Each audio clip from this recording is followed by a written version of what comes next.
So Nisargadatta says,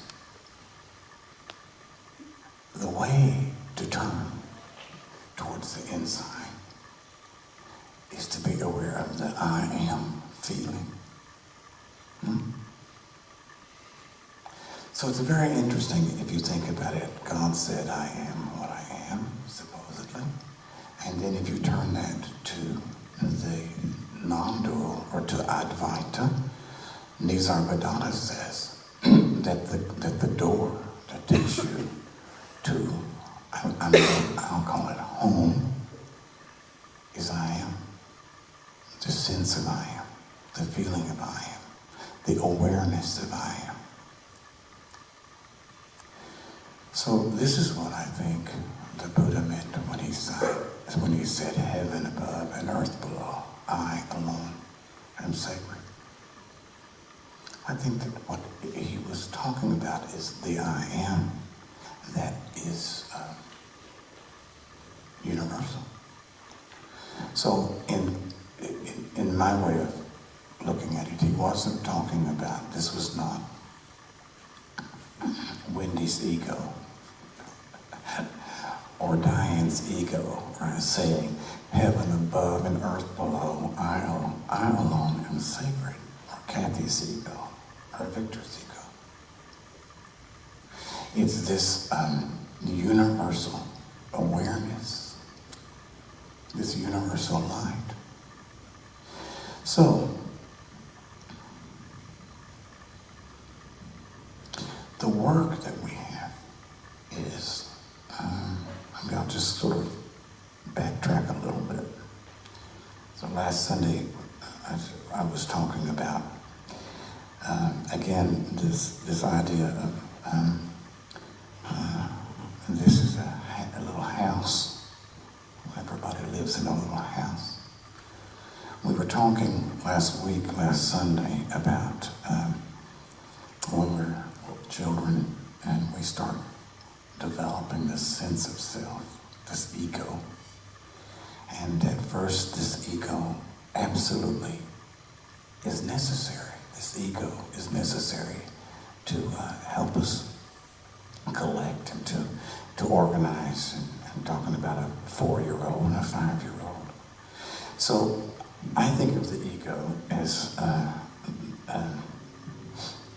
someone that we hired to clean up the house, and to clean up the bathroom, to clean up the kitchen.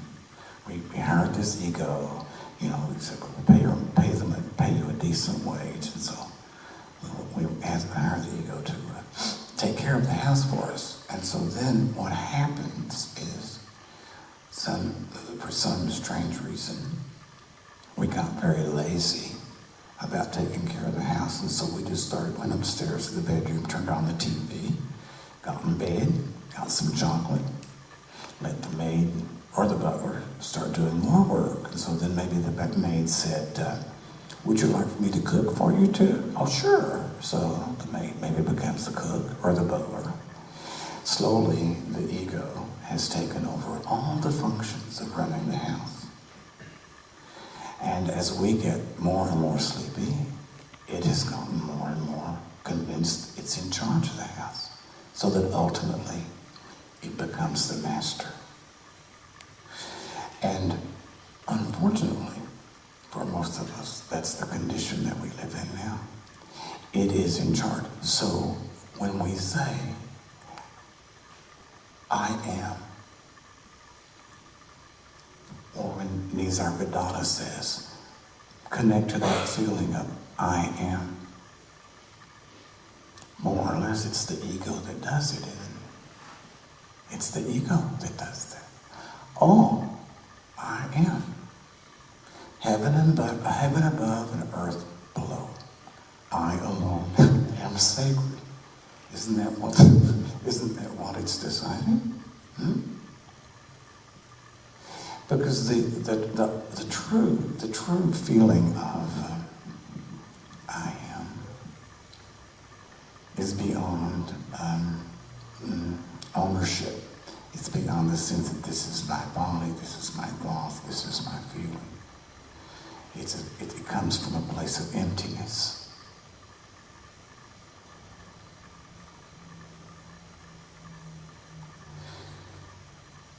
So how do we find our way to this home, this new home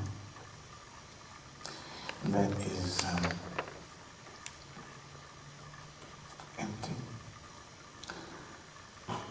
We do it exactly the way we do it by what we have been doing all day long. We stop looking outside. We stop attaching ourselves to objects, and we begin to try to move our mind back to looking at this little ego that is relentlessly running the show.